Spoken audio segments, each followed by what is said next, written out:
बिस्मिल्लाह इन्नल हम्दुलिल्लाह नहमदुहु व नस्तईनुहु व नस्तगफिरुहु व नऊज़ु बिल्लाहि मिन शुरूरि अनफुसिना व मिन सय्यिअति अमालिना मन यहदिल्लाहु फला मुदिल्ल लहु व मन युद्लिल फला हादिय लहु व अशहदु अल्ला इलाहा इल्लल्लाहु वहदहु ला शरीका लहु व अशहदु अन्ना मुहम्मदन अब्दुहु व रसूलुहु अम्मा बाद फ़इन्न खैरुल हदीस किताबुल्लाह व खैरुल हदी हदी मुहम्मदिन सल्लल्लाहु अलैहि वसल्लम व शर्रुल उमूरि मुहदसातुहा व कुल्लु मुहदसातिन बिदअह वकुल्ला बिदअतिन दलाला वकुल्ला दलालातिन फिन्नार। আসসালামু আলাইকুম ওয়া রাহমাতুল্লাহি ওয়া বারাকাতুহু। আমরা যে বইটা ধরে পড়তেছি ইসলাম এট দ্য ক্রসরোডস, আপনাদেরকে বলছি মোহাম্মদ আসাদের লেখা। মোহাম্মদ আসাদ ছিলেন একজন অস্ট্রিয়ান জার্মান ইহুদি, সাদা চামড়া ইহুদি। 1900 সালে জন্মগ্রহণ করছিলেন, 1992 সালে মারা গেছেন। এই বইটা 1934 সালে লেখা। তারপর এটা অনেক এডিশন বাইরেছে। আমরা যে এডিশনটা পড়তেছি সেটা হচ্ছে আপনার 87 সালের রিভাইজড এডিশন। ঠিক আছে, এই বইটার বিষয়বস্তু আমরা যদি আগে বলছি, তারপরে দু একজন যদি নতুন থাকেন, যারা আগেরটা যদি না জেনে থাকেন, আগে যে আমরা বলছি সেটা যদি মিস করে থাকেন, তাহলে তাদের জন্য যে বিষয়বস্তুটা হচ্ছে যে উনি বলতেছেন যে আমরা কয়েক শতাব্দী ধরে স্থবির থাকছি, আমরা কলোনাইজ ছিলাম, আমরা কাফেরদের মুশরিকদের আন্ডারে ছিলাম, পশ্চিমা ডমিনেন্ট পাওয়ারের আন্ডারে ছিলাম, এবং সেটাতে আমাদের ভিতরে প্রফাউন্ড চেঞ্জেস আসছে। আমাদের সোশ্যাল সিস্টেম, ইন্টেলেকচুয়াল সিস্টেমে, বা ইভেন আমাদের থিওলজি বা আমাদের ধর্মতত্ত্বে, এই সমস্ত কিছুর উপরে একটা নেগেটিভ এফেক্ট পড়ছে কলোনাইজ থাকার অথবা পশ্চিমা ডমিনেন্ট পাওয়ারের কাছে সাবডিউড থাকার। তো সেই হিসাবে উনি বলতেছিলেন যে এখন আমরা কি করব। 1934 সালে যখন বলতেছেন তখন first world war, second world war মাঝখানের সময়টা, এবং এরপরে এই বইটা তো লাহোর এবং দিল্লি থেকে প্রথমে প্রকাশিত হয়, এবং এরপরে উনি কিন্তু অনেকবার ইন্ডিয়া আসছেন, ইন্ডিয়া পাকিস্তানের মুসলিম লিডারদের সাথে একত্রিত হয়েছেন। সো মাচ সো দ্যাট 1952 সালে উনি পাকিস্তানের জাতিসংঘে পাকিস্তানের প্রতিনিধি হিসাবে কাজ করছেন, মানে জাস্ট অনারারি একটা পজিশন হিসাবে কাজ করছেন।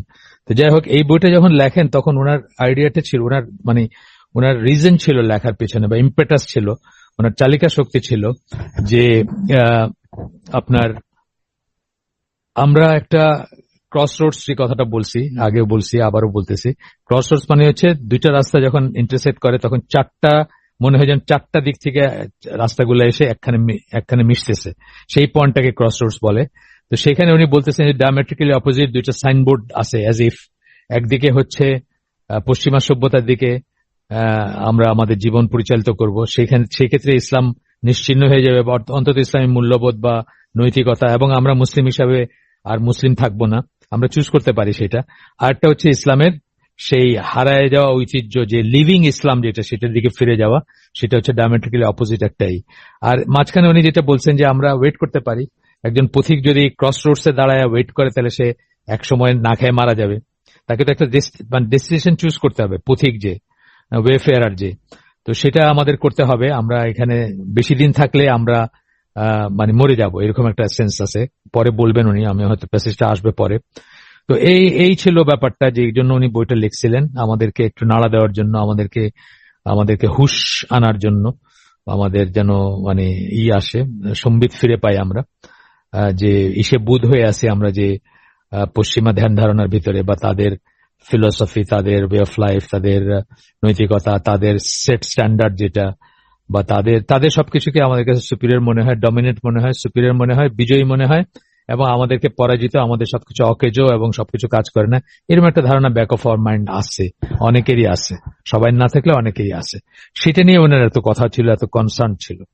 কনভার্টেড মুসলিম হওয়া সত্ত্বেও উনি এই ইসলামী সভ্যতার ব্যাপারগুলাকে, বা সিভিলাইজেশন অফ ফেইথ বলি যেটা আমরা ইসলামের, সেটাকে ওন করছিলেন এবং সেটাকে খুব ভালো করে বুঝছিলেন।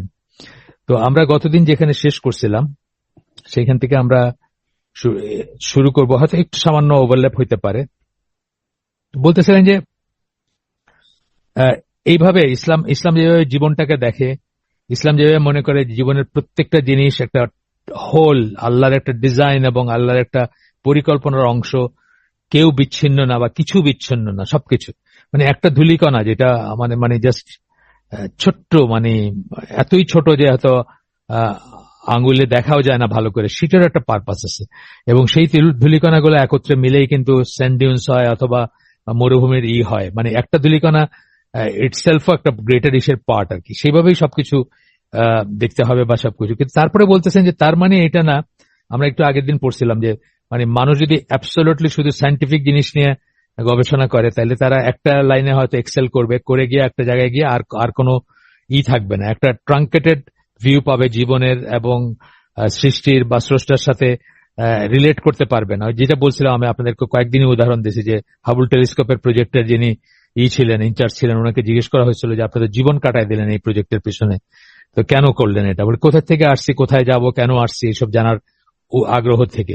কিন্তু আনফরচুনেটলি সেটার আনসার উনি পাইছেন না, উনি পান নাই, উনি একটা লাইনে গিয়ে জীবনটা কাটায় দিয়েছেন, যেটা হয়তো কিছুটা সিগনিফিকেন্স থাকতে পারে, কিন্তু আসলে তো ওনার এটা খুঁজতে হলে প্রথমে বা এটা বুঝতে হলে প্রথমে নিজের ভিতরে তাকায় দেখা দরকার ছিল, নিজেকে নিয়ে চিন্তা করার দরকার ছিল, বা একটু ইন্ট্রোভার্ট হওয়ার দরকার ছিল। অত বাইরের গ্যালাক্সি বা মানে কি বলবো ইউনিভার্সের দিকে তাকানো, ওটা তাকাইতে পারতেন, কিন্তু অন্তত অন্য জিনিসগুলো দেখতে পারতেন যেগুলো নেক্সট ডোর জিনিস।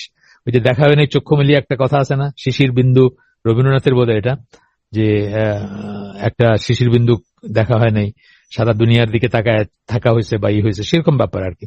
তো যাই হোক, তো উনি বলতেছেন যে এই সায়েন্টিফিক যে আছে সেটার সাথে কোনো সমস্যা নাই, ইসলামের কোনো সমস্যা নাই, অ্যাজ লং এজ আপনি অ্যাকনোলেজ করেন যে এই যা কিছুই আমরা জানতেছি শিখতেছি সবকিছুর একজন মহাপরিকল্পনাকারী মহাজ্ঞানী আছেন বিয়ন্ড দ্য সিস্টেম, মানে এই ইউনিভার্সের বাইরে, যিনি যেটা যখন ইউনিভার্সের একটা বিন্দুতে ছিল তখন যিনি এটাকে হও বলছেন এবং যেটা হয়েছে সেই জিনিসটার সাথে সেটা যদি আমরা মনে রাখি এবং সেটা মনে রেখে সায়েন্টিফিক জিনিসগুলোকে যদি করি, এক্সপ্লোর করি, আমাদের কিন্তু কোনো সমস্যা নাই। কিন্তু যখন সায়েন্সকে ইটসেলফ গড বানায় নেই আমরা, তখনই আমাদের সমস্যা, বা তখনই আমরা আমাদের সাথে হয় আপনার, মানে তখনই কনফ্লিক্টটা আসে।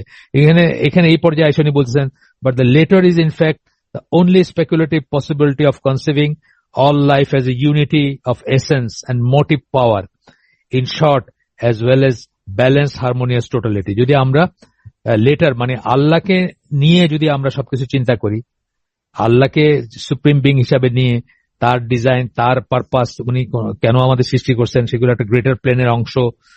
যেমন আমরা জানি কিয়ামত কিভাবে হবে, আমরা জানি আরেকবার ইসলাম বিজয়ী হবে, আমরা জানি আবার ইমাম মেহেদী আসবেন, আমরা জানি তো, মানে এগুলো তো মানে ইটার্নাল টাইমে ঘটে যাওয়া ঘটনা, এই সেন্সে যে আল্লাহর কাছে যেহেতু পাস্ট প্রেজেন্ট ফিউচার একসাথে এক্সিস্ট করে, সুতরাং আল্লাহ এগুলো সবকিছু আল্লাহর দৃষ্টির ভিতরে আদি থেকে অন্ত সবকিছু এবং একটা ডেফিনেট প্ল্যান অনুযায়ী চলতেছে।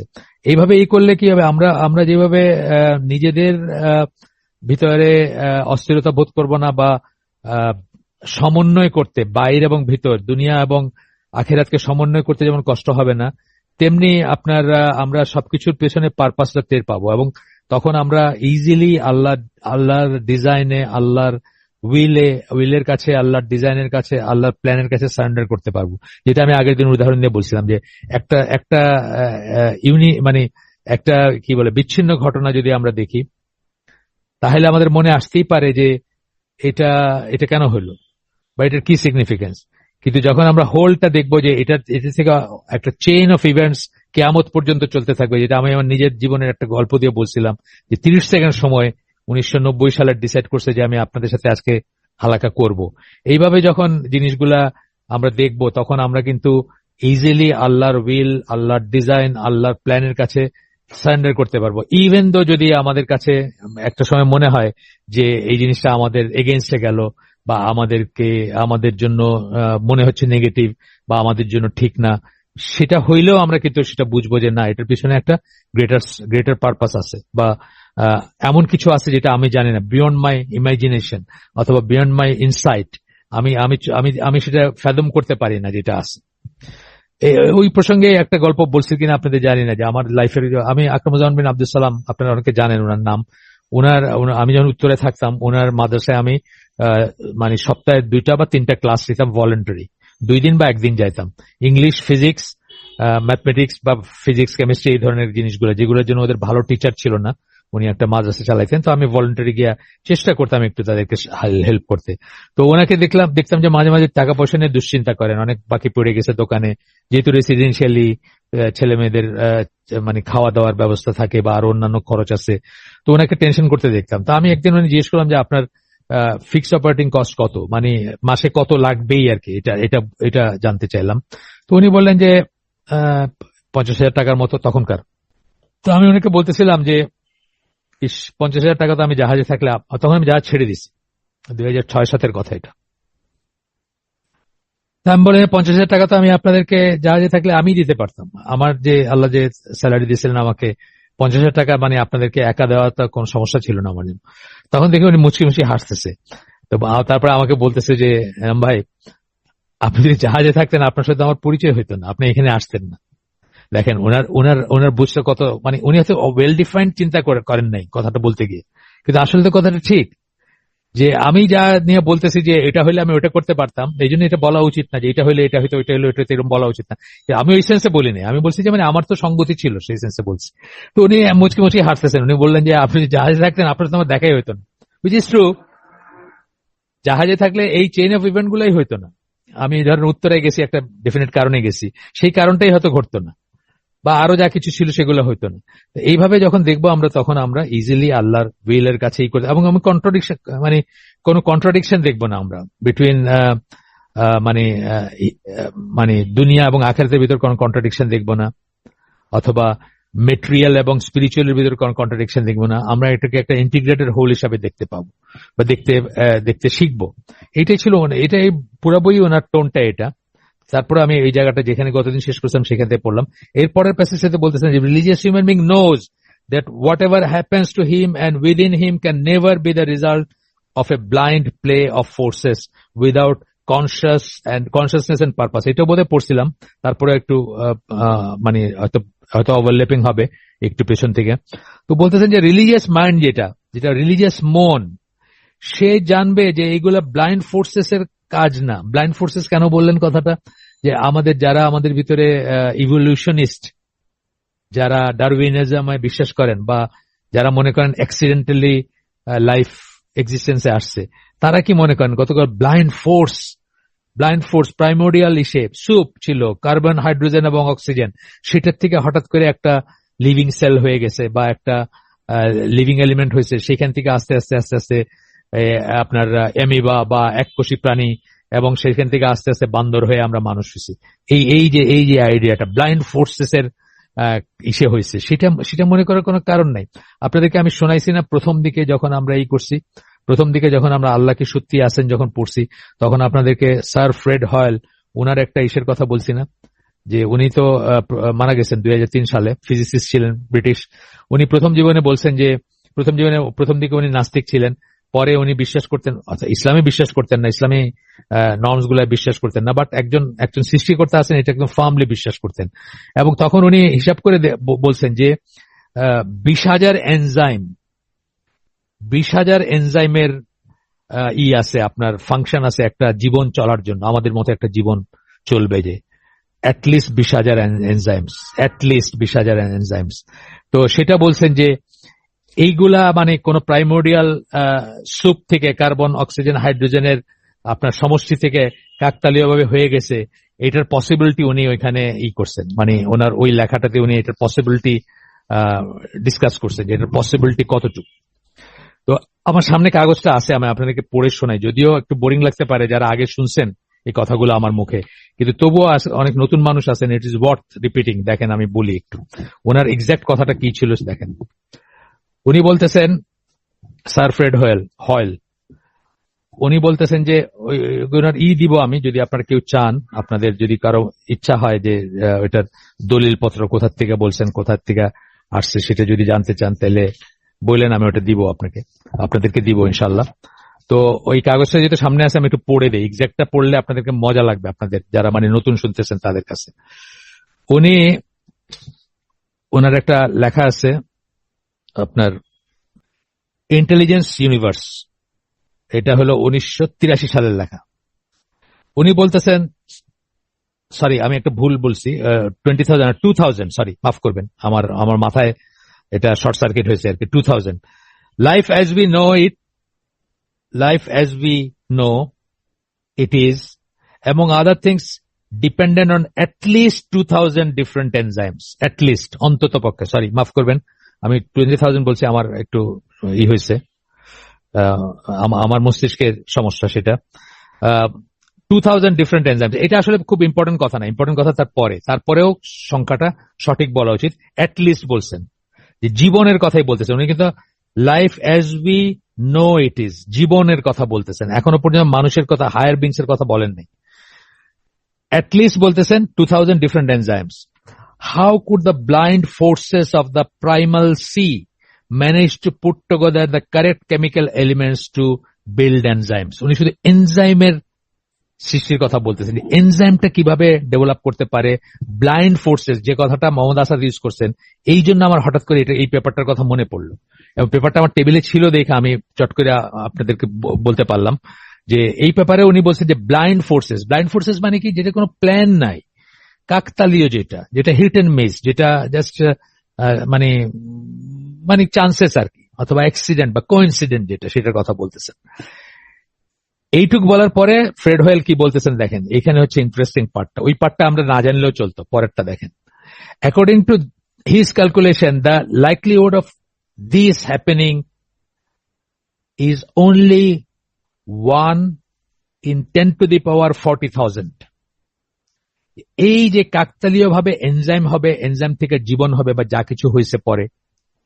এইটা হওয়ার পসিবিলিটি কত লাইকলিহুড মানে হ্যাপেনিং এইভাবে হ্যাপেনিং আর কি মানে ব্লাইন্ড ফোর্সেস অর্থাৎ কোন মানে কাকতালীয় ভাবে হওয়ার পসিবিলিটি কত আমরা যখন বলি প্রবাবিলিটির কথা বলি বা পসিবিলিটির কথা বলি আমরা কি বলি 1:10 যখন বলি তার মানে বলি 10 ভাগের 1 ভাগ মানে 10 ভাগের 1 ভাগ সম্ভাবনা আছে 9 ভাগ সম্ভাবনা নাই এটার মানে হচ্ছে এটা 1:10 যখন বলি তখন উনি বলতেছেন যে is 1 in 10 to the power 40,000 তাহলে 1 in 10 কত মানে 10 ভাগের 1 ভাগকে আমরা কিভাবে বলবো 1 divided by 10 to the power 1 10 ভাগের 1 ভাগ কিন্তু 100 ভাগের 1 ভাগকে কি বলবো 1 divided by 10 to the power 2 1000 ভাগের 1 ভাগে কি বলবো 1 divided by 10 to the power 3 আর এটা বলতেছেন 1 divided by 40,000 শূন্য আসবে 1 এর পরে তার উপরে 1 থাকবে এত কম প্রবাবিলিটি যে আমাদের জীবনটা বা জীবন আমাদের জীবন বলেন না এখানে উনি জীবনই বলছেন শুধু যে জীবনটা কাকতালীয় ভাবে হয়েছে চান্সে হয়েছে ব্লাইন্ড ফোর্সেস থেকে হয়েছে এরপরে কি বলতেছেন উনি এটা অনেকে বুঝবে না 10 to the power 40,000 বলতে কি বোঝায় এটা অনেকে বুঝবে না যারা ম্যাথমেটিক্স পড়ছেন তারা বুঝবেন এই জন্য উনি সহজ করে বলছেন যে অথবা আপনি লুডুর ছক্কা আমরা ছোটবেলায় সবাই খেলছি বা দেখছি যদিও লুডু খেলা হারাম এটা জাস্ট প্রসঙ্গত বলে রাখলাম যে ডাইসের সকল খেলা হারাম আর কি ডাইস দিয়ে যত খেলা ছক্কা দিয়ে যত খেলা হয় আচ্ছা যাই হোক তো লুডু খেলার কথায় আসলাম যে লুডুর ছক্কাটা সবাই চেনেন তো উনি বলতেছেন যে 50,000 বার এই ছক্কা ছুড়ে মারা হবে এবং 50,000 বারের 50,000 বারই 6 উঠবে আপনারা জানেন ছক্কা উঠাইতে কত কষ্ট হইতো না হয়তো 6 বার মারে একটা ছক্কা উঠতো এখানে বলতেছেন যে 50,000 বার ছক্কাটা মারা হবে ছুড়ে মারা হবে এবং 50,000 বারই ছক্কা উঠবে এইটার সম্ভাবনা যত মানে সেই রকম একটা সম্ভাবনা মানে এটা সম্ভাবনা জিরো না অলমোস্ট জিরো সেরকম একটা প্রবাবিলিটি থাকতে মানে কেউ যদি বলতে চায় তাহলে হইতে পারে যে জীবনটা অ্যাক্সিডেন্টালি আসছে এইটাও কিন্তু অনেকে বুঝবে না এই ছক্কার ব্যাপারটা কিন্তু একটা আসলে অঙ্কের ব্যাপার তাই না আপনারা যারা স্ট্যাটিস্টিক্স পড়ছেন তারা জানেন যে ছক্কা দিয়া কার্ড দিয়া স্ট্যাটিস্টিক্সে অনেক রকমের বোঝানো হয় পসিবিলিটি বোঝানো হয় পারমিউটেশন কম্বিনেশন কখন এটা সম্ভাবনা কতটুকু এটা অনেকে বুঝবে না সেটা না বোঝার জন্য এখন বলতেছেন শেষ কথাটা বলতেছেন কি যে the chance that higher life forms এখন আসলে হায়ার লাইফ ফর্মস মানে কি আমরা আমাদের মতো লাইফ ফর্মের কথা বলতেছেন না আপনার আমার মতো লাইফ ফর্মের কথা বলতেছেন হায়ার লাইফ ফর্ম বলতেছেন এতক্ষণ কিন্তু হায়ার লাইফ ফর্ম বলেন নাই এখন বলতেছেন the chance the chance that higher life forms, এটা আরেকটা পেপার থেকে বলতেছি আমরা, আগেরটা একটা পেপার থেকে ছিল, এটা আরেকটা পেপার থেকে, ফ্রেড হোয়েলের একটা পেপার থেকে, হয়েল অন ইভলিউশন এটার নাম, নেচার ম্যাগাজিনে 1981 সালে, ভলিউম 294, পেজ 105। তো বলতেছেন, a chance that higher life forms might have emerged in this way is comparable with the chance that a tornado sweeping through a junkyard might assemble a Boeing 747 from the material therein. কথা বুঝছেন? বলতেছেন যে একটা higher form, আমাদের মতো একটা life বা একটা হায়ার ফর্মের লাইফ যোগ একটু কমপ্লিকেটেড, ম্যামেলস ধরেন বা এই ধরনের, এইগুলা এই পদ্ধতিতে হওয়ার বা এই পদ্ধতিতে কাকতালীয় ভাবে বা অ্যাক্সিডেন্টালি হয়েছে, এটার চান্স বলতেছেন যে একটা জাঙ্কিয়ার্ড যেখানে মানে জং পড়া জিনিস ভাঙ্গারি জিনিস আছে না, ওইগুলা রাখে যায় এখানে, ওখানে একটা টর্নেডো আসছে, টর্নেডো এসে ওইটার যখন সুইপ করছে ওইটার ভিতর দিয়ে গেছে, তারপরে তার ফলশ্রুতিতে সব পার্টস টার্স বইনা জোড়াতালি লাইগা একটা বোয়িং 747 ওইখান থেকে উড়ে গেছে। এটার পসিবিলিটি যতটুকু, তার চেয়েও মানে ওইটার মতো একটা কথা হবে যদি আমরা বলি যে একটা হায়ার লাইফ ফর্ম এমনি এমনি হয়ে গেছে, কোনো ডিজাইন ছাড়া, কোনো পারপাস ছাড়া, কোনো সৃষ্টিকর্তা ছাড়া, জাস্ট অ্যাক্সিডেন্টালি একটার সাথে একটা মানে অ্যাক্সিডেন্ট আর কি, মানে কোইন্সিডেন্ট যেটাকে আমরা বলি, কোইন্সিডেন্স থেকে। তারপরে উনি বলতেছেন, I am at a loss to understand biologist widespread compulsion to deny what seems to me to be obvious. আমি বুঝি না তারা কিভাবে এটা ডিনাই করে আমার কাছে, যেটা এত অবভিয়াস, আমার কাছে এটা এত অবভিয়াস যে এটা এইভাবে হইতে পারে না, শুধুমাত্র একজন সৃষ্টিকর্তার ডিজাইনে বা প্ল্যানে হইতে পারে। এটা কিভাবে বায়োলজিস্ট, সব বায়োলজিস্ট না, মানে যেগুলো অ্যারোগেন্ট আর কি, রিচার্ড ডকিংস এর মতো যারা আছেন, আরো কিছু কিছু আছেন নাম করা নাস্তিক, তারা কিভাবে এই পয়েন্টটা মিস করেন আর কি, তারা সায়েন্টিস্ট আর বায়োলজিস্ট যাই বলেন। যাই হোক, এটা আমার হাতের কাছে ছিল, আপনাদেরকে শোনাইলাম জাস্ট। এই কথাটাই কিন্তু মোহাম্মদ আসাদ বলতেছেন যে ব্লাইন্ড ফোর্স বলতে কি বোঝাইতে চাচ্ছেন, সেই কথাটা বললাম যে ব্লাইন্ড ফোর্স বলতে কি, মানে just hit and miss, chance যেটাকে আমরা বলি, হ্যাঁ, লুডুর ছক্কার মতো চান্স আর কি, সেটা দিয়া যে এটা। তো ওনার স্টেটমেন্টটা আরেকবার পড়ি একটু, যে the religious human being, Muhammad আসাদের statement from Islam at the crossroads বই থেকে, the religious human being knows that whatever happens to him and within him can never be the result of a blind play of forces, মানে অন্ধ কিছু force মানে বল বা শক্তি, সেটা হইতে পারে না। উইদাউট কনসিয়াসনেস এন্ড পারপাস, সচেতনতা ছাড়া এবং পারপাস ছাড়া, দুইটা কথা বললেন। সচেতন মানে কি, আল্লাহ হচ্ছেন রিয়েল সেন্সে, আল্লাহ হচ্ছেন দ্য অ্যাবসোলিউট কনসিয়াস মাইন্ড যেটাকে বলি, যেটা ধরেন অনেকে মানে পৃথিবী কোথা থেকে আসছে বলতে গিয়ে অনেকে বলছেন, পল ডেভিস বলে একজন আছেন, উনিও ক্রিয়েশনিস্ট, বাট একটু বেলাইনের ক্রিয়েশনিস্ট আর কি, যাই হোক, কাফের all said and done. Paul Davies নাম শুনছেন হয়তো আপনারা অনেক। তো ওনার একটা আছে মাইন্ড অফ গড, মানে সবকিছু আল্লাহর মাইন্ড থেকে আসছে, আল্লাহ মনে করছেন হবে এবং হয়েছে, মানে আমরা যেটা বলি সেটাই কাছাকাছি আর কি। তারপরে উনি কাফের, বিকজ উনি তো আমাদের দিন বা ইসলামে দাখিল হন নাই, বা রাসূলকে মানে মুসলিম হইতে গেলে কতগুলো শর্ত আছে না, সেগুলোর বাইরে যারা সবাই কাফের, ওই ধরনের বিশ্বাসে কোনো লাভ নেই। যাই হোক, তো বলতেছে যে একটা বলেন কনসিয়াসনেস রিয়েল সেন্সে কেবলমাত্র আল্লাহরই আছে, আল্লাহই হচ্ছেন একমাত্র। আমি আগে একদিন বলছি, আর মানে সেলফ কনসিয়াস যেটাকে মানে সেলফ আইডেন্টিটি এবং সেলফ কনসিয়াসনেস যার আছে, মানে রিয়েল সেন্সে, অ্যাবসোলিউট সেন্সে, সেটা আল্লাহ। বা কনসিয়াসনেস যদি আমরা বলি যে মানে সচেতনতা যেটাকে বলি, সচেতনতা মানে কি, মানে পৃথিবীর কোন একটা ছোট থেকে ছোট, বড় থেকে বড় ইভেন্ট তার চক্ষু বা তার দৃষ্টি বা তার জ্ঞান এড়ায় যায় না, সেই সেন্সে কনসিয়াসনেস, যেটা আমাদের দ্বারা অ্যাচিভ করা সম্ভব না। আল্লাহ একমাত্র অ্যাবসোলিউট কনসিয়াস বিং। এবং আর কি বলেন, পারপাস, শুধু কনসিয়াস সচেতন না, পারপাস আছে, উদ্দেশ্য আছে। আল্লাহ বলছেন না এগুলো বাতিল না, মানে অহেতুক সৃষ্টি করেন নাই। সূরা আলে ইমরানের আয়াত আমার এক্স্যাক্টলি মনে নাই, যে তাকায় বলে আর কি, যারা বিশ্বাসী তারা বলে যে আপনি আল্লাহ এগুলাকে এমনি এমনি সৃষ্টি করেন নাই। আমার ঠিক আয়াতটা মনে নাই এই মুহূর্তে, যাই হোক। তো he believes it to be the outcome of God's conscious will alone.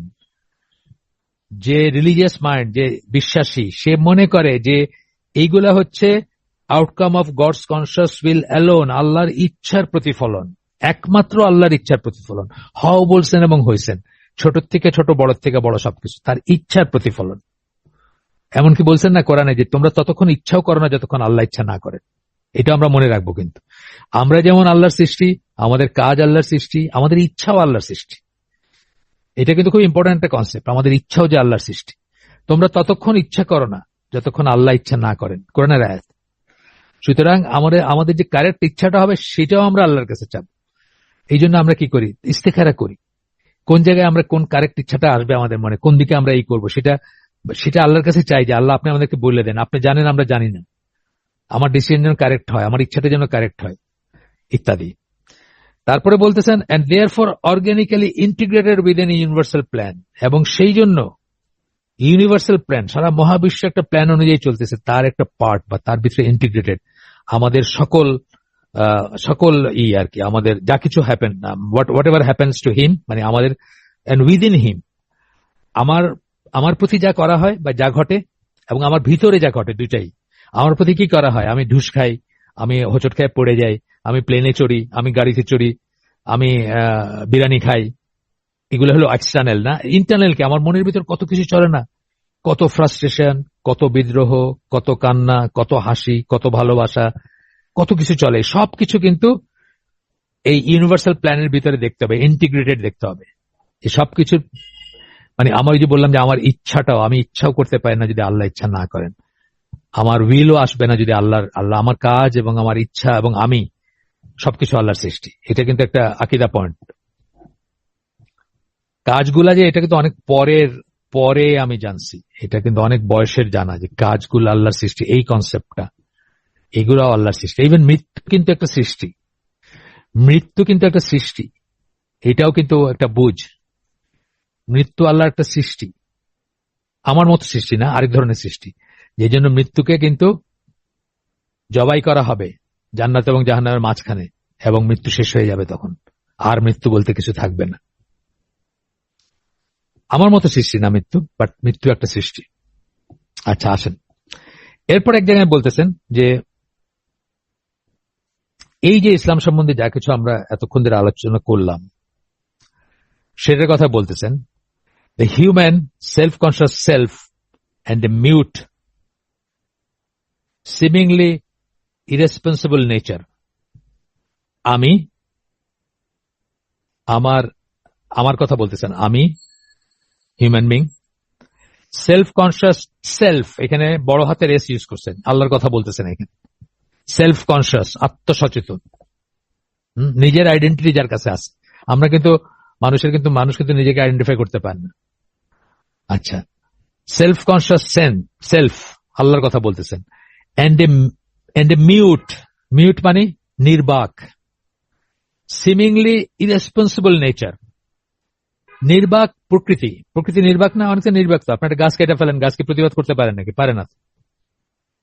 Apparently মনে হয় যে প্রকৃতির কোনো নাই, নির্বাক প্রকৃতি, তাকায় আছে, কিছু করার নাই। আপনি একটা বাদ দিয়ে দিলেন, নদীর পথ চেঞ্জ করে দিলেন, আপনার মনে হচ্ছে যে আপনি তো প্রকৃতিকে করতে পারেন, নিজের ইচ্ছা মতো ডমিনেট করতে পারেন বা করতে পারেন। এই জন্য বলতেছেন seemingly irresponsible nature are brought into a relation of spiritual harmony because both the individual consciousness of man and the nature surrounds him and is within him are nothing but coordinate, if different, manifestation of one and the same creative will.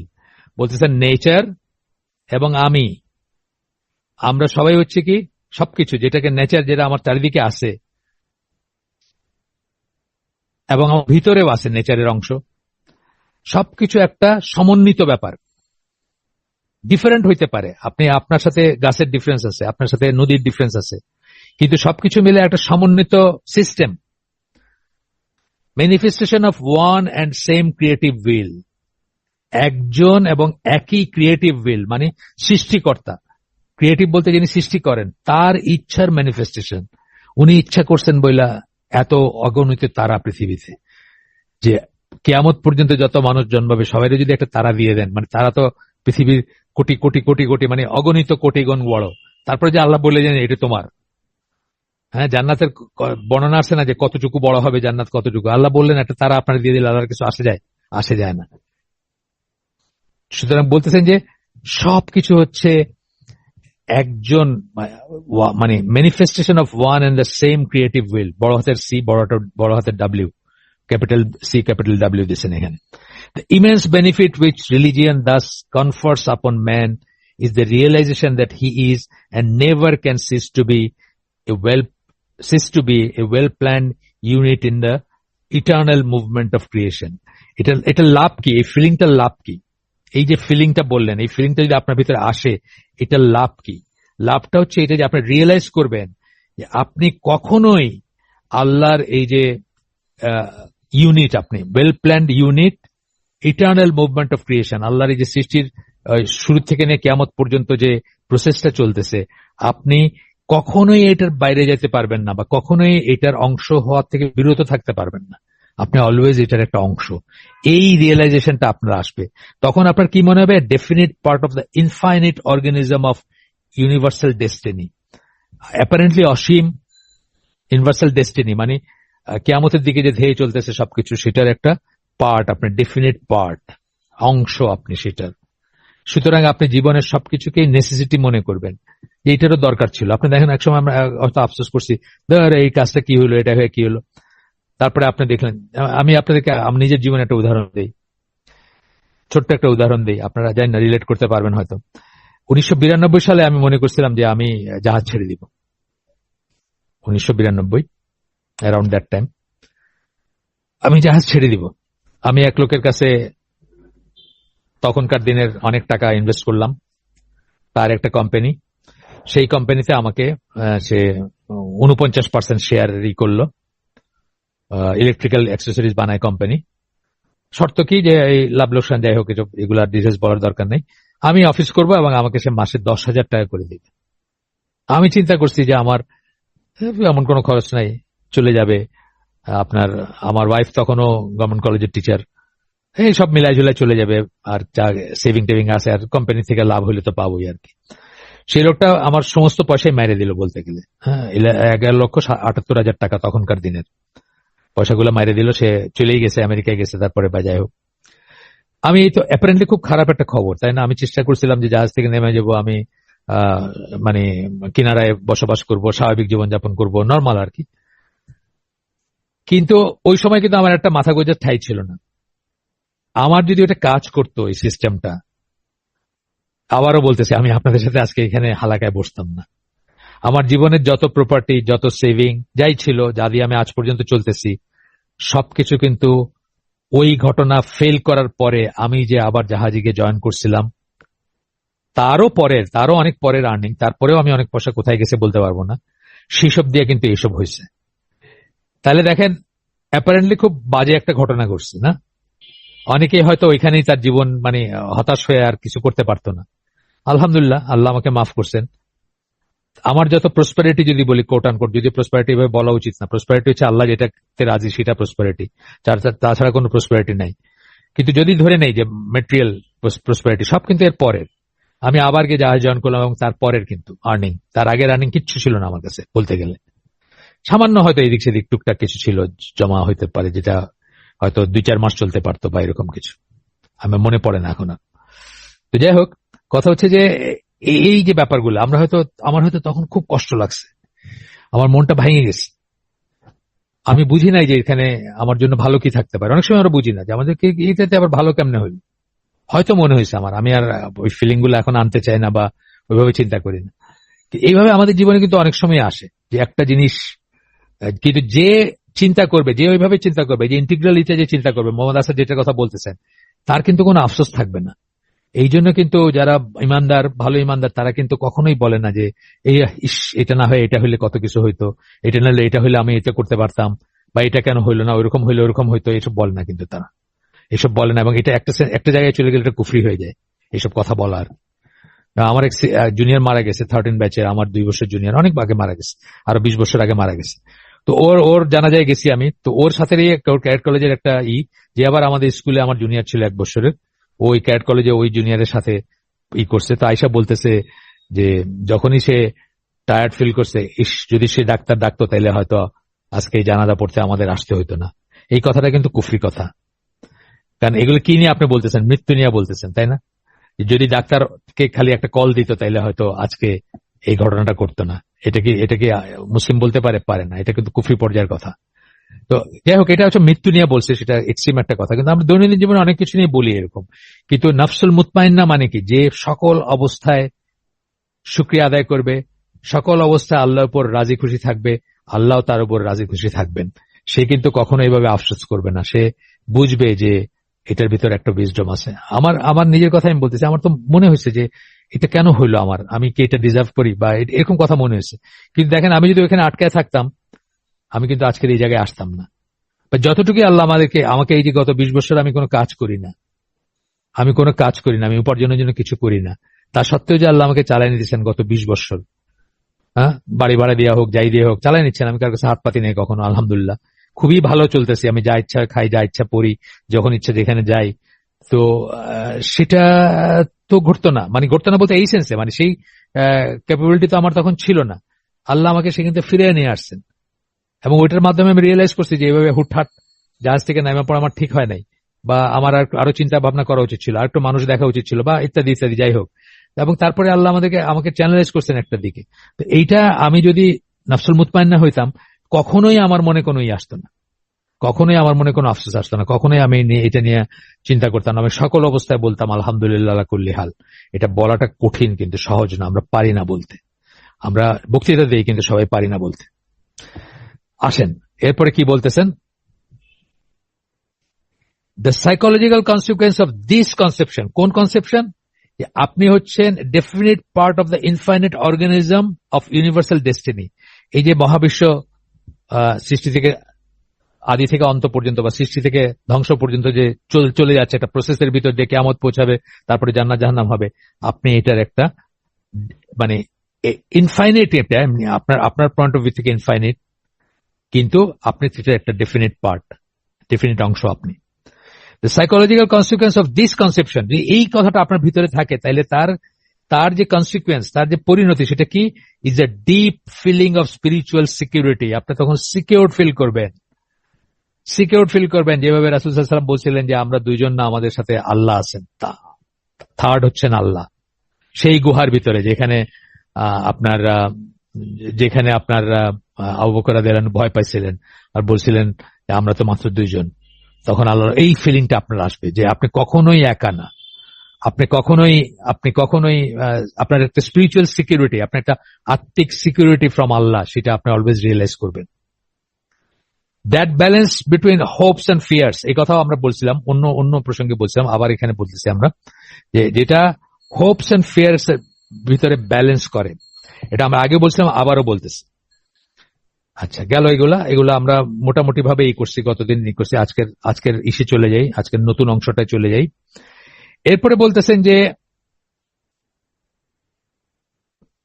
আপনার আমরা গতদিন পড়ছিলাম, গতদিন একটু করে বলছিলাম, তারপরে আজকে বলি যে এই করতে গিয়ে, মানে আপনার দিন ইসলামের কথা বলতেছেন, যে দিন ইসলাম আপনাকে এমন কোন কাঠিন্যর ভিতর দিয়ে এই করে না যে আপনি অকল্পনীয় যেটা অথবা অসম্ভব যেটা অ্যাচিভ করা, সেটার ভিতর দিয়ে আপনাকে পরিচালিত করে না যেন আপনি নির্বাণা লাভ করেন, অথবা আপনি স্পেশাল একটা হাইটে উঠেন, বা আপনি মানে ঋষি বা সেন্ট অমুক, সেন্ট পল, সেন্ট আছে না ওদের, সেন্ট অগাস্টিন, কত নাম আছে, সেরকম হওয়ার জন্য যে ইম্পসিবল একটা ব্যাপার, যে কৌমার্য, যে সন্ন্যাস, যে জীবন বিমুখতা, সেটা আপনাকে ইসলামই করে না, আপনাকে কম্পেল করে না, বা আপনার কাছে চায় না, সোজা কথা।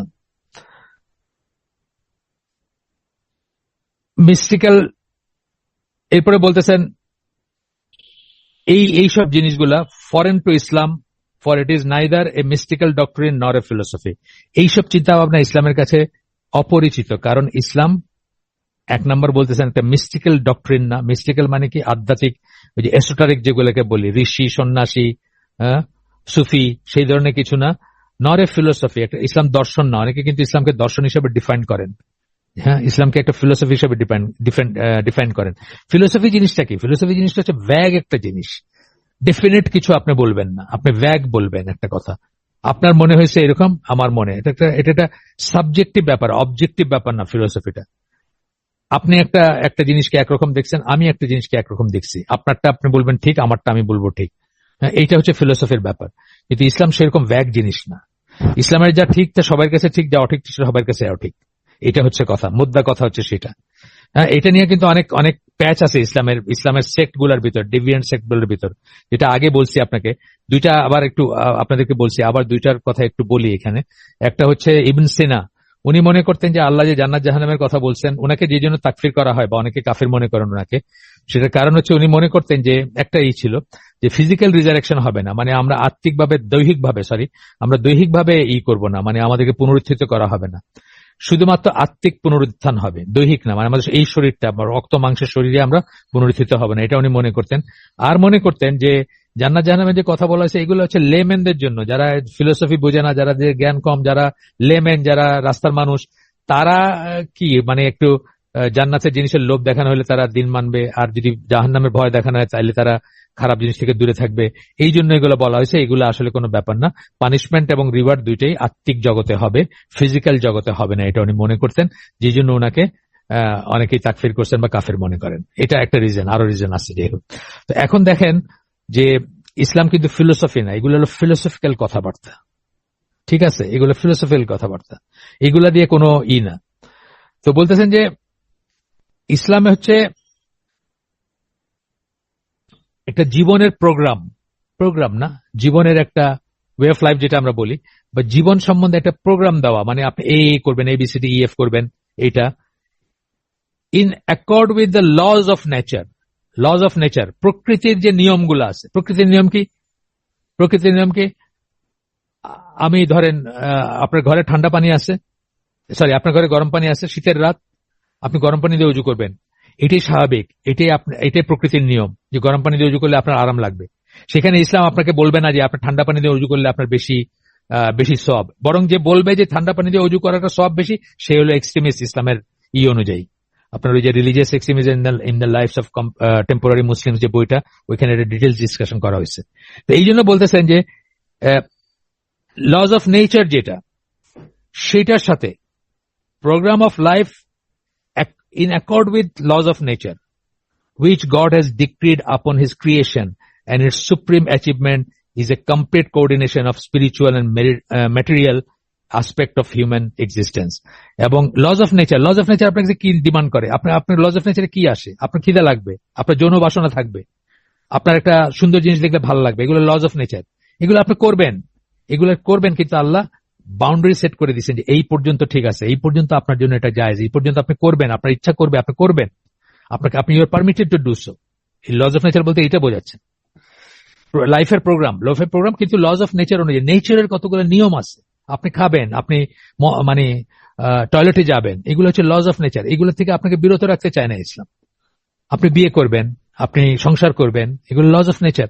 আপনার বাচ্চার প্রতি মায়া হবে, আপনার হাজবেন্ডের প্রতি ভালোবাসা থাকবে, আপনার বাবা মার প্রতি ভালোবাসা থাকবে, আপনার সম্পদ আহরণ করতে ইচ্ছা করবে, এগুলো সব লজ অফ নেচার কিন্তু দিয়ে দিচ্ছেন, ইনহেরেন্ট আল্লাহ আপনাকে দিয়ে দিচ্ছেন ভিতরে, বা এইগুলো স্বাভাবিক, এই জিনিসগুলো হওয়া স্বাভাবিক। আপনি গরু ছাগলের ভিতরে দেখবেন এগুলোর কিছু কিছু আছে, গরুর আছে, ছাগলের আছে, অন্য প্রাণীর ভিতরে আছে, তার খিদা লাগে, তার জন্য বাসনা আছে, তার তাড়না আছে, ইত্যাদি ইত্যাদি। তারপর বলতেছেন complete coordination of the spiritual and the material aspect. Spiritual aspect, আধ্যাত্মিক আসপেক্ট তো আছে আমাদের। আমরা নামাজে দাঁড়াইলে যে শান্তিটা অনুভব করি, আমরা কোরআন তেলাওয়াত শুনলে যে শান্তি অনুভব করি, আমরা যাকাত দিলে যে শান্তি অনুভব করি, আমরা কাউকে হেল্প করলে যে শান্তি অনুভব করি, আমরা কারো জানাজা অ্যাটেন্ড করলে যে শান্তি অনুভব করি, আমরা শেয়ার এন্ড কেয়ার করলে কারোর সাথে যে শান্তি অনুভব করি বা যে স্যাটিসফ্যাকশন পাই ভিতরে, এগুলোর সব স্পিরিচুয়াল সাইড। আবার মেটেরিয়ালটাও আছে। আমাদের সম্পদ নষ্ট হলে আমাদের কষ্ট লাগবে, এটি স্বাভাবিক। আমরা যদি গরিব থাকি আমাদের সম্পদের ইচ্ছা হবে, এটি স্বাভাবিক, ইত্যাদি ইত্যাদি। এরপরে বলতেছেন in the teachings of Islam, both these aspects are not only reconciled to each other in the sense of leaving no inherent conflict between the bodily and the moral existence of man, but the fact of their coexistence and actual inseparability is insisted upon as the natural basis of life. জীবনের natural basis, মানে প্রাকৃতিক যেটা নিয়ম বেঁধে দিচ্ছেন আপনার, সেটার basis of life হিসাবে ইনসিস্ট করা হয় যে আপনি দুইটার ভিতরে থাকবেন, দুইটায় থাকবেন। এই জন্য দেখেন কিছু কিছু মানুষের পিছনে নামাজ হয় না, অথবা আপনার ইমাম সিলেকশনের এটা দেখেন, যখন ইমাম সিলেকশন যখন কোয়ালিটি দেখা হয় তখন কিন্তু বিবাহিত একটা কোয়ালিটি। এমনকি ক্রাইটেরিয়া গুলা 22টা না 21টা ক্রাইটেরিয়া আছে, লাস্টে হচ্ছে যার বউ সুন্দর। আপনার কাছে আশ্চর্য লাগতে পারে যে বউ সুন্দর, এটা আবার কেমন যোগ্যতা হইলো ইমামের। ইমামের যোগ্যতার ভিতরে আসতেছে যার সব যোগ্যতা সমান 21টা বা 20টা, 21 নম্বর বা 22 নম্বরে আসতেছে যার স্ত্রী দেখতে সুন্দর বেশি। কেন? এইটাও একটা ন্যাচারাল জিনিস, এইটাও একটা ন্যাচারাল জিনিস যে যার ওয়াইফটা সুন্দর, ইট ইজ লাইকলি যে সে তার ওয়াইফের ভিতরে ফুলফিলমেন্টটা তার বেশি থাকবে। ইট ইজ লাইকলি বলতেছে, কিন্তু এটা 22 নম্বরে আসছে হয়তো বা 21 নম্বরে আসছে, কিন্তু ইট ইজ লাইকলি। মানে এই পর্যায়েও ইসলাম আপনার ন্যাচারাল জিনিসটাকে ভ্যালু করে, ন্যাচারাল স্বাভাবিক যেটা সেটাকে ভ্যালু করে।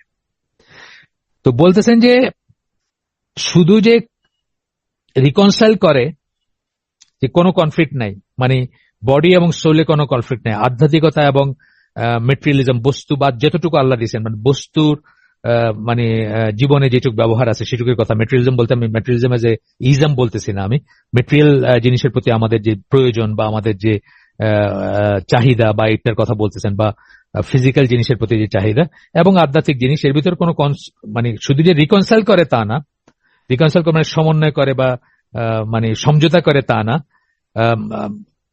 bodily and moral existence of man, but the fact of their coexistence and actual inseparability is insisted upon as natural basis of life. এগুলোকে ন্যাচারাল বেসিস অফ লাইফ যে এইভাবে insist করা হয়, এই জন্য বিয়ে করাটাকে পছন্দ করা হয়, বিয়ে না করাটাকে একটা ডেফিসিয়েন্সি মনে করা হয়, ঠিক না? বিয়ে না করা একটা ডেফিসিয়েন্সি মনে করা হয়। এবং আল্লাহ রাসূল কি বলছেন, যে আমার সুন্নাত থেকে মুখ ফেরায় না সে আমার কেউ না। একজন সাহাবী বলছিলেন উনি সংসার করবেন না, সেখানে বলছিলেন, সে বলছিলেন। তারপরে বলতেছেন যে যেমন ধরেন আমরা যে ওয়েতে নামাজ পড়ি এটা কিন্তু ইউনিক, সব সেন্সেই সালাত ছিল, সব ধর্মতেই সালাত ছিল, বা আগের রিলিজিয়ন গুলা যেগুলা আল্লাহর তরফ থেকে যে নবীরা আসছিলেন তাদেরও সালাত ছিল। সালাতের প্রাইমারি অর্থ কি আমাকে আপনাদের বলছি, দোয়া, তাই না? সালাতের প্রাইমারি অর্থ হচ্ছে দোয়া, কিন্তু সেকেন্ডারি অর্থ হচ্ছে আমরা যে ফর্মে উঠি বসি সেজদায় যাই এটাকে বলা হচ্ছে। তো বলতেছেন যে এই যে সালাদটা এটা পিকুলিয়ার, ইসলামের একটা পিকুলিয়ার জিনিস। পিকুলিয়ার মানে নিজস্ব জিনিস বা ইউনিক জিনিস, যেখানে স্পিরিচুয়াল কনসেন্ট্রেশন যেমন চাওয়া হয়, বডিলি মুভমেন্টও চাওয়া হয়, এবং দুইটা কোঅর্ডিনেটেড উইথ ইচ আদার। আপনার যদি কনসেন্ট্রেশন না থাকে, নিয়ত না থাকে, নিয়ত করে নামাজে না দাঁড়ান, আপনার নামাজ কেবল ব্যায়াম হবে, উঠা বসা হইল। আবার আপনি শুধু মনে মনে সাংঘাতিক কনসেন্ট্রেশন, সাংঘাতিক ডিভোশনাল ফিলিং আপনার ভিতরে, কিন্তু আপনি ওই উঠা বসাটুকু করলেন না, সেজদা করলেন না, আপনার কিন্তু সালাত হইল না। তো এইটা নিয়ে অনেক সমালোচনা করে অনেকে, পশ্চিমারা বা অন্যরা বলে, যারা শত্রু ইসলামের তারা বলে যে এটা তো ফর্মালিজম, খালি আউটওয়ার্ড বাইরের দিকে উঠা বসা দেখানো, লোক দেখানো জিনিস বলে তারা। কেউ কেউ বলে, সবাই বলে না। অনেক মানুষ আবার এইটা দেখা বিস্মিত হয়ে গিয়ে মানে বই লিখে ফেলছে। আমি আপনাদেরকে একটা বইয়ের কথা বলছি আগে, এ হার্ট টার্নড ইস্ট বইটার নাম, অ্যাডাম লেবর বলে একজন ইহুদি লোকের লেখা বই। আপনারা পড়তে পারেন, খুবই ইন্টারেস্টিং বই। বসনিয়াতে সে কভার করতেছিল, সাংবাদিক ছিল। ওইটাতে মানুষের নামাজ পড়া দেখা তার এইটা লিখছে, খুবই সুন্দর করে লিখছে। সে মুসলমান হয়েছে কিনা আমি জানি না, কিন্তু আমি পড়ছি, আমার কাছে আছে বইটা। আচ্ছা, এরপরে বলতেছেন যে ইসলামী ইসের কথা বলতেছেন যে ইসলামী prayer consist of mental concentration and bodily movement, দুইটাই লাগবে। এই জন্য যারা বলে, আজকাল অনেকে বলতে শুরু করছে যে মনের নামাজই আসল নামাজ, বাইরের নামাজ দরকার নেই, এটা বলতেছে। মনের পর্দা আসল পর্দা, মনের দাড়ি আসল দাড়ি, আসলে ব্যাপারগুলো ঠিক না। মনেরও পর্দা থাকতে হবে, বাইরেও পর্দা করতে হবে। মন নামাজের সাথে থাকতে হবে এবং ফিজিক্যালি উঠা বসাও করতে হবে। হ্যাঁ, দাড়ি রাখার ইচ্ছা নিয়ত থাকতে হবে এবং বাহ্যতেও দাড়ি রাখতে হবে, মনের দাড়ি এনাফ না। আচ্ছা, because we are suppose two approach god through the sum total of all faculties which he has bestowed upon us, সবকিছু নিয়ে আমরা আল্লাহর সামনে দাঁড়াবো। ঠিক আছে, আমরা আল্লাহর সামনে দাঁড়াবো। sum total of all the faculties which he has bestowed up, in fact আমাদের চোখ, আমাদের কান, আমাদের মন, প্রেজেন্স অফ মাইন্ড বলি না আমরা, খুশু খুজু যেটা বলি না মাঝে, সবকিছু এইখানে থাকবে, এইখানে থাকবে। এবং আমি আল্লাহর সামনে দাঁড়ায় আছি, এটা আমার ফিলিং হবে, এবং আমি আমার সেজদার জায়গার দিকে তাকায় থাকবো, আমার সমস্ত চিত্ত নিয়ে, আমার সমস্ত ফিলিং নিয়ে, আমার সমস্ত কনসিয়াস নিয়ে, আমার সমস্ত ইন্দ্রিয় নিয়ে। আমি এখানে আছি, আমার মনটা রয়ে গেছে ওই সিনেমার সিনের ভিতরে, হইল না। আমি এখানে আছি, আমার মনটা খুঁজতেছে যে গাড়ির চাবিটা জানি কোথায় রাখলাম, হইল না। মানে সব মিলায় করতে হবে। এরপরে যেমন ধরেন একটা উদাহরণ দিচ্ছেন উনি, যে কাবার ব্যাপারটা, মানে আমরা যে তওয়াফ করি এটা নিয়ে অনেকে অবাক হয়, অনেকে প্রশ্ন তুলে, এটা কি, what is the meaning of this, is it necessary to express devotion in such a formalistic way, মনে হয় যেন ফিজিক্যাল একটা ঘোরাফেরা করতেছি আমরা, এই মার্কে একটা জিনিস। কেউ কেউ প্রশ্ন তুলে, সবাই তুলেন না। উনি এটাকে কি সুন্দর করে এক্সপ্লেন করছেন দেখেন। বলতেছেন যে if we move in a circle around any object, we thereby establish that object as the center point of our action. যে আপনি এমনি চিন্তা করেন, কেউ একটা একটা জিনিসের চারিদিকে ঘুরতেছে, তাহলে তার সেন্টার কই, ওই জিনিসটা না? তাহলে সেই যে অ্যাকশন, যে ঘোরার যে অ্যাকশনটা, তার সেন্টার পয়েন্ট হচ্ছে ওই ওই অবজেক্টটা যেটা চারিদিকে ঘুরতেছে। তো কাবা কি, কাবার দিকে আল্লাহ অর্ডার করছেন দিকে সকল মুসলিম ওই একটা বিন্দুর দিকে মুখ করে সালাত আদায় করে। আল্লাহ যে ওইখানে আসেন এটা ফিজিক্যালি আমরা বলতেছি না, আল্লাহর আক্ষরিক আল্লাহর ঘর যে সেটাও না। আল্লাহ যে ঘরের ভিতর থাকেন সেই সেন্সে আল্লাহর ঘর না, কিন্তু আল্লাহ আমাদেরকে বলছেন সেটা তার ঘর, মানে তার মসজিদ, সেদিকে আমাদেরকে করে দিচ্ছেন যে আমরা ওইদিকে মানে ফেস করে করব। এবং এটা একটা সিম্বল অফ ইউনিটি, কিন্তু সারা পৃথিবীর মুসলিমদের একটা মানে কি বলবো, মানে একটা ফোকাল পয়েন্ট যদি আপনি বলেন, একটা জায়গায় ইউনাইটেড হয় তারা, সেই সেন্সে symbolizes the oneness of God। এবং এই এক জায়গায় একত্রিত হওয়া বা কনসেন্ট্রেট করা বা এক জায়গায় তাকায় করা, symbolizes মানে প্রতীয়মান করে, symbolize করা মানে অ্যাকচুয়াল না, কিন্তু প্রতীকীভাবে করে oneness of God, আল্লাহর তাওহীদকে প্রতীকীভাবে রিপ্রেজেন্ট করে। The bodily movement of the pilgrim in tawaf symbolizes the activity of human life। আপনি যে ঘুরতেছেন 7 বার, এটা আপনার হিউম্যান লাইফের অ্যাক্টিভিটিকে সিম্বলাইজ করে, প্রতীক। এটা আপনার হিউম্যান লাইফের যত দৌড়াদৌড়ি, উপার্জন, র্যাট রেস, সবকিছুর কে সিম্বলাইজ করে। কি বলে, the activity of human life আপনারই। Consequently the tawaf implies that not only our devotional thoughts but also our practical life, our action and endeavors must have the idea of God and His oneness, God and His oneness for their center।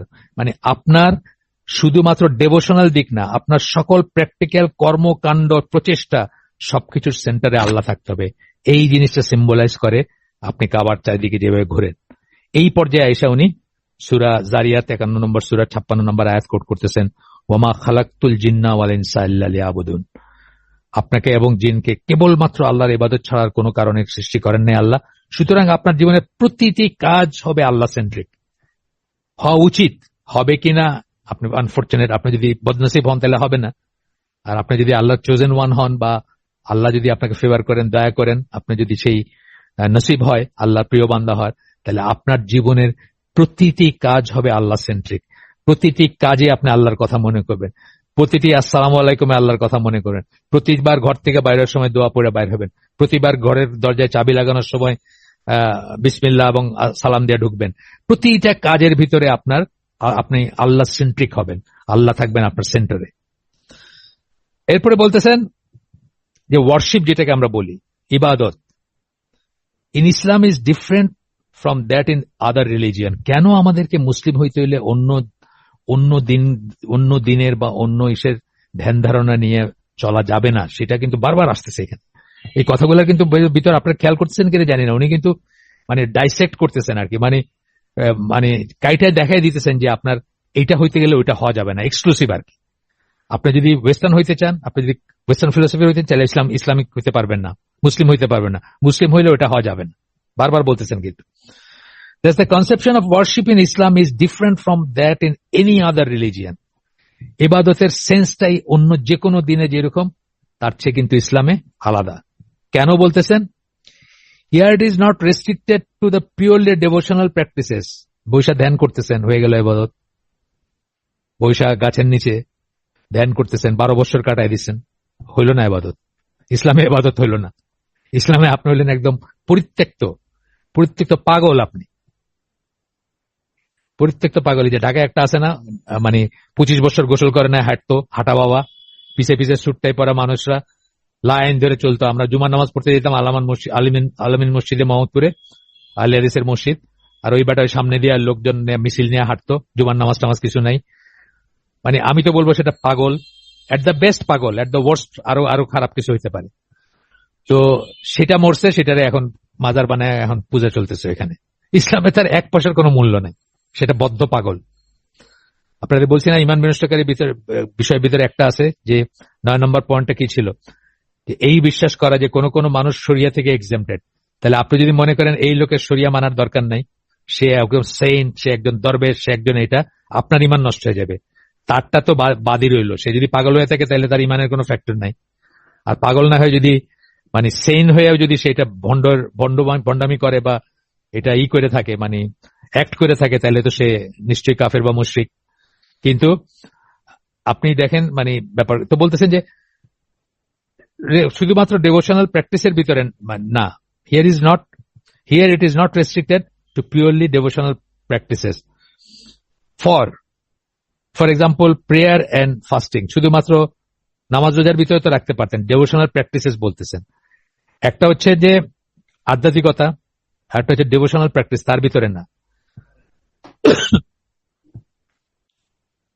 ধরেন আপনি নামাজ পড়লেন, কথার কথা, আপনি নামাজ পড়েন, 5 ওয়াক্ত নামাজ পড়েন, আপনি রোজা রাখেন, কিন্তু আপনি সুদকে হারাম মনে করেন না, সুদকে মনে করেন সুদ ঠিক, মানে টেকনিক্যালি আপনি তখন কাফের। নামাজ রোজা পড়েও কাফের আপনি, কারণ আপনি হারামকে হালাল মনে করেন। এক্সাম্পল দিলাম জাস্ট। আচ্ছা, তো বলতেছেন যে শুধুমাত্র নামাজ রোজার ভিতর না, extends over the whole man's practical life as well. সারাটা লাইফ, প্র্যাকটিক্যাল লাইফ, যেটা আমি বললাম, সকালে বাইরে থেকে রাত্রে ঘুমানো পর্যন্ত প্রত্যেকটা জিনিসের এক্সটেন্ড করে এটা। আর এইটাই যদি আপনার অবজেক্ট হয়, if the object of our life as a whole is to be worship of God, একটু আগে যেটা বললাম, ওমা খালাকতুল জিন্না ওয়াল ইনসা ইল্লা লিয়াবুদুন, এইটাই যদি আপনার অবজেক্ট অফ লাইফ হয় বা উদ্দেশ্য হয় আপনার জীবনের, we must necessarily regard this life in the totality of all its aspects as one complex moral responsibility. সব দিক মিলাই আমরা এটাকে একটা নৈতিক দায়িত্ব হিসেবে নিব, আল্লাহর তরফ থেকে দেওয়া আমাদেরকে। Thus all our actions, even seemingly trivial ones, must be performed as act of worship. যত কাজ, এমনকি মান্ডেন, যে বললাম না আমি আগে বলছি আপনাদেরকে, মান্ডেন কাজ একদম দুনিয়াবি মনে হবে দেখলে।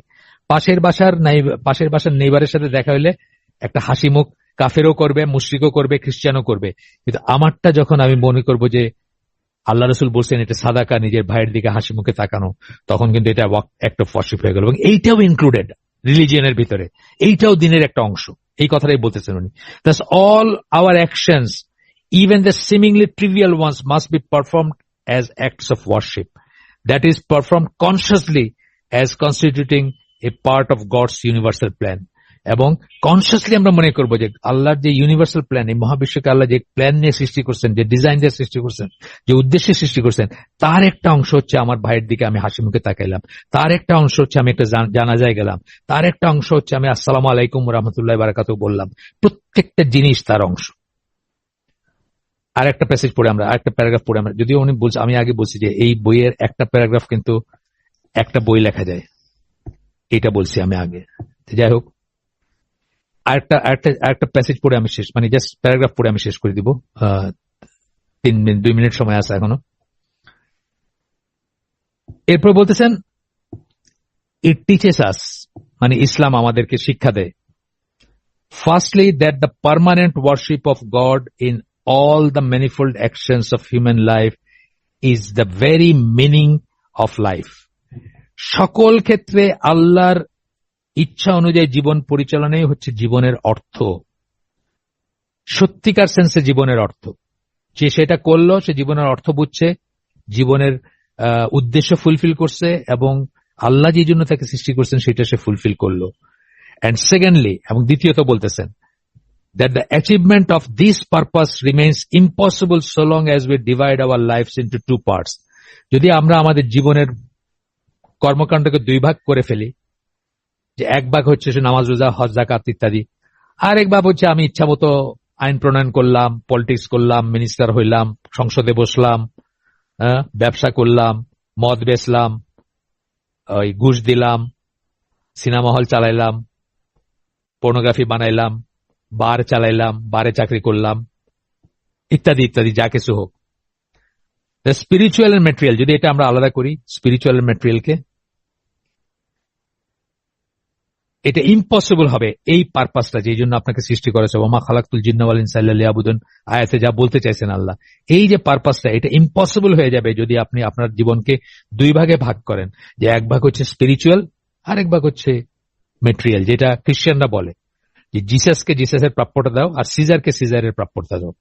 অর্থাৎ পলিটিক্স এই আইন প্রণয়ন দুনিয়ার ব্যাপারে যা কিছু আছে সেটা হলো সিজারের, আর ডেভোশনাল যেগুলা নামাজ রোজা হজ যাকাত এটা হলো জিসাসের। নজবিল্লাহ, মানে ওদের কনসেপ্ট বলতেছি আমি, আমার না। এইটা হচ্ছে কথা। They must be bound together, দুইটা একসাথে থাকতে হবে, in our consciousness and in our actions into one harmonious entity. আমাদের কনসিয়াসনেসে, আমাদের মাথার ভিতরে কনসিয়াস থাকতে হবে, যে এইটা কনসিয়াসনেসে থাকতে হবে, সচেতনতায় থাকতে হবে, এবং আমাদের অ্যাকশনে থাকতে হবে, ইনটু ওয়ান হারমোনিয়াস এন্টিটি, একটা হারমোনিয়াস এন্টিটি থাকতে হবে। এখানে যে কথাগুলো আপনি বললেন, এই কথাগুলারই একটা আরেক রকমের বলছেন মুরাদ উইলফ্রেড হফম্যান, ওনার কথা আমরা আগে এখানে রেফার করছি। মুরাদ উইলফ্রেড হফম্যান, উনি হচ্ছেন জার্মান ওই যে বইটা বলছিলাম আমি, either they're extremely smart or extremely ignorant, একটা বইয়ের কথা বলছিলাম, সেই বইতে ওনার কথা আছে। আর ওনার লেখা কিছু বইও আছে, ইসলাম দ্য অল্টারনেটিভ একটা বই, খুবই ফেমাস বই, যদিও বইতে একটা সমস্যা আছে, পরে কোনোদিন বলবো আমরা। উনি যেটা বলছেন যে ইসলামকে আমরা একটা ওভারকোটের মতো ব্যবহার করতে পারি না, যে পার্লামেন্টে ঢোকার সময় বাইরে রেখা ঢুকবো পার্লামেন্টে।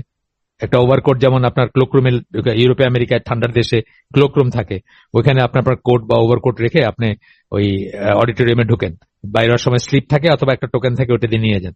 তো বলতেছেন যে ইসলামের বা ধর্মবিশ্বাস বা ইমান একটা ক্লোকের মতো, মানে কি বলে, এই ওভারকোটের মতো না, যেটাকে ক্লোকরুমে রেখে গেলাম, পার্লামেন্টে ঢুকলাম, ইচ্ছা মতো আইন প্রণয়ন করলাম, আল্লাহ বিরুদ্ধ আইন, এবং বাইরের সময় আবার ইমানটা পইরা বাইরে আসলাম। এটা উনি আরেকভাবে বলছেন আর কি, একই কথা মানে আরেকভাবে বলছেন। তো যাই হোক, আজকে আমরা, আমার কথায় কথা অনেক কথা বাইরে যায়, খুব বেশি প্রোগ্রেস হয় না। আমি কিন্তু আপনাদের মতো, আপনাদের সাথে যেভাবে ডিটেলস এটা কভার করতেছি এই বইটা, আমি কিন্তু আর কোনো গ্রুপের সাথে এইভাবে করি নাই, এবং আমি নতুন করে আবার অনেক কিছু শিখতেছি, আমার অনেক নতুন রিয়েলাইজেশন হচ্ছে, আলহামদুলিল্লাহ। এখন আপনাদের কাছে বোরিং লাগতেছে কিনা আমি জানি না, স্ট্রেচড মনে হইতেছে কিনা, মানে বেশি বেশি স্ট্রেচ করতেছি বা বেশি ব্যাখ্যা দিয়ে কথা বলতেছি মনে হইলে আপনারা জানেন, যারা আছেন, অ্যাডমিন আছেন, তাদেরকে। আমরা আজকের মতো আমাদের হালাকা বা আয়োজন এখানে শেষ করে দিব। সুবহানাকা আল্লাহুম্মা বিহামদিকা আশহাদু আল্লা ইলাহা ইল্লা আনতা আস্তাগফিরুকা ওয়া আতুবু ইলাইক। আমরা যে শুনলাম তার ভিতরে ভালো কিছু শুনে থাকলে সমস্ত প্রশংসা আল্লাহর, আলহামদুলিল্লাহ।